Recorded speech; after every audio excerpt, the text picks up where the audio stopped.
معانا دكتور أحمد عارف المتحدث الرسمي لجماعة الإخوان. مساء الخير يا دكتور أحمد. مساء النور لحضرتك يا فندم ولضيفك الكريم. بداية هسأل حضرتك على كل الحاجات اللي اتكلمنا فيها فيما يتعلق بالجماعة اليوم. مبدئيا موقفكم من الجيش وقيادة الجيش حسب ما جاء على لسان دكتور محي الزايط في فيديو نشر على اليوم السابع وأذعناه قبل نحو 3 ساعات من الآن، إنه الجيش مصر ويحتاج لتغيير القيادة. موقف الجماعة إيه من هذا التصريح؟ بسم الله الرحمن الرحيم. حقيقة احنا أعلنا موقفنا مرارا وتكرارا وقلنا إن مؤسسة الجيش لا ينبغي إن طرف يتدخل فيها، لأن ينبغي إن استقلالها يكون واضح ومعلن للجميع. يعني هي ليست دباجة وما هياش عبارات من اجل ان احنا نقعد نكررها، لكن ده واقع بالفعل. هذه المؤسسه نشأتها وادائها ووظيفتها في حمايه هذا الوطن، في البقاء على وطنيتها. كل ابناء الوطن ينضموا اليها ويؤدوا الخدمه المطلوبه، وهذه المؤسسه اللي هي مؤسسه الجيش بتعمل في اطار الدستور وبالتالي لا تتعدى وظيفتها. اما بالنسبه لي ما تم اذاعته في هذا المقطع، أنا أتصور للأسف خرج من سياقه وهو لا يتحدث أصلا عن تغيير قيادة ولم يقل هذا. ولكن أنا مش عايز أخش في تفاصيل، لأن ممكن حضراتكم تستضيفوا أو تعملوا مداخلة مع الدكتور محي الزايط، لأن الراجل بيتكلم عن رسالة قدمها أيام نظام مبارك كان يبعث فيها لأمه، لأنه بيتحدث في حفل تكريم الأم المثالية، فبيتكلم عن أيام المعاناة والمقاساة من نظام مبارك وقمعه واستبداده. فجاء في معرض الحديث الكلام عن وجود جيش لمصر عظيم، وبالتالي القائد اللي كان موجود في هذا الوقت اللي هو بيتكلم عن الآلام والجراح التي موجودة لدى الشارع المصري، من ضمنها أنه أيضا يحتاج إلى هذا التغيير. يعني المهم أنا أعتقد أن موقف الرسمي لجماعة الإخوان المسلمين واضح ومعلن، وليس في مصلحة أحد جر هذه المؤسسة الكبيرة اللي كل أبناء الوطن كل المصريين بينضموا إليها وبيقوموا بأعظم دور، اللي هو بالنسبة لكل واحد مسلم مصري هي نية الجهاد ونية الحفاظ على تراب الوطن، وكل مصري مسيحي بينضم أيضا إلى هذا الجيش للحفاظ على تراب هذا الوطن والحفاظ على استقلاله.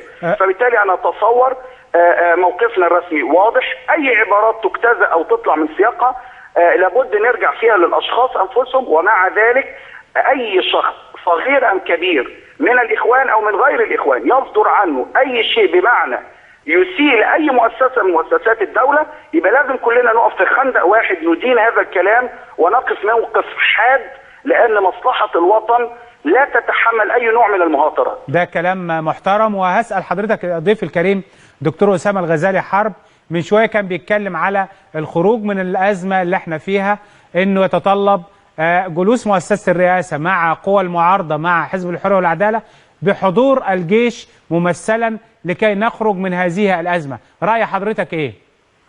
لا، ما انا بقول لحضرتك اولا طبعا اي دعوة للحوار محتاجين نحط لها كذا نقطة. النقطة الاولانية ان يكون حوار يصنع قرار، بمعنى ان الكل يتحمل مسؤوليته في التواجد في هذا الحوار، يتحمل المسؤولية بتجرد، يتحمل المسؤولية بأخلاق وطنية، وبالتالي ليست هي مجال للمبارزات السياسية، وخاصة أمام وقت محتاجين فيه لهذا المعنى اللي هو المعنى التكاتف والتجرد. المعنى الثاني ان الحوار عشان يكون سليم لابد ان يكون في اطار الدستور اللي بيضع رأس الدولة الموظف لدى جموع الشعب المصري الذي يخدم هذا الشعب اللي هو رئيس الجمهورية، واللي رئيس الوزراء القادم للعلم هيتقاسم مع السلطة، فلن تصبح الدولة برئيس مطلق الصلاحيات.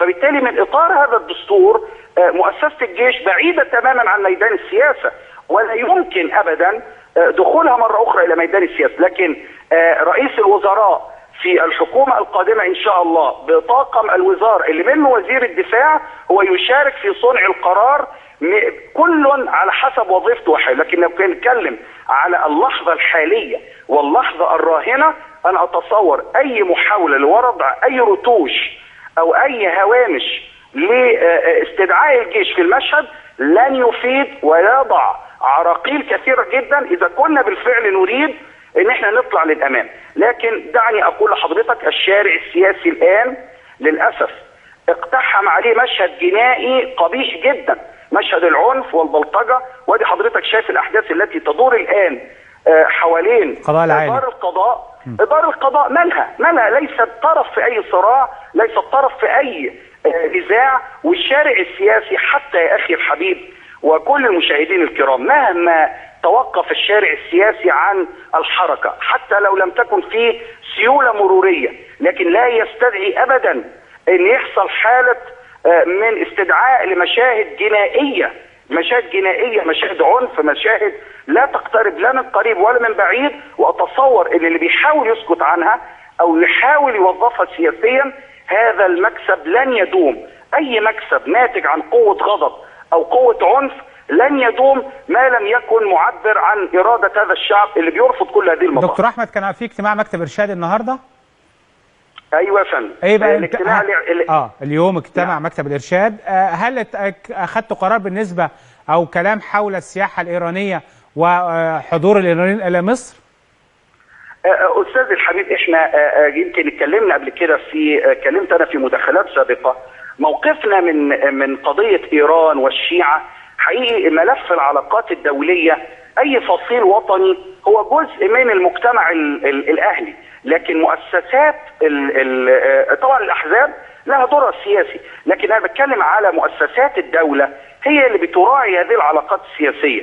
لان لازم افصل ما بين ورقتين، في عندي ورقه عقائديه الحفاظ على سنيه الدوله، الحفاظ على عقائد الامه، مراعاه مشاعر المسلمين والحفاظ على دينهم، ده مقصد من مقاصد الشريعه.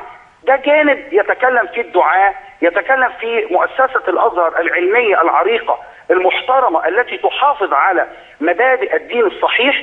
لكن ملف السياسي هو ملف شائك جدا، يخضع لكثير من التوازنات الإقليمية الدقيقة ومصالح في غاية الحساسية أمام وضع إقليمي مرتبك. ولا ننسى أن مصر ضاع كتير جدا من وزنها الإقليمي، وللأسف لم تسترد عافية الريادة بتاعتها حتى الآن. فبالتالي احنا محتاجين ميزان دقيق عشان نوزن علاقاتنا الدولية. ويمكن أي واحد دارس للعلوم السياسية يفهم أن الفوضى للأسف هي الأصل في كل العلاقات الدولية. الدول الكبيرة تتغول، الدول الكبيرة تتحرك من غير قانون، فبالتالي الوضع ليس بالتسطيح اللي ممكن يتم عرضه. لكن احنا عشان كده بنقول اي حد عايز يحكم على علاقات مصر الخارجيه يبقى احنا محتاجين نلجأ وبسرعه من خلال اجراءات قانونيه واضحه الى مجلس نواب يعبر عن الاراده الشعبيه.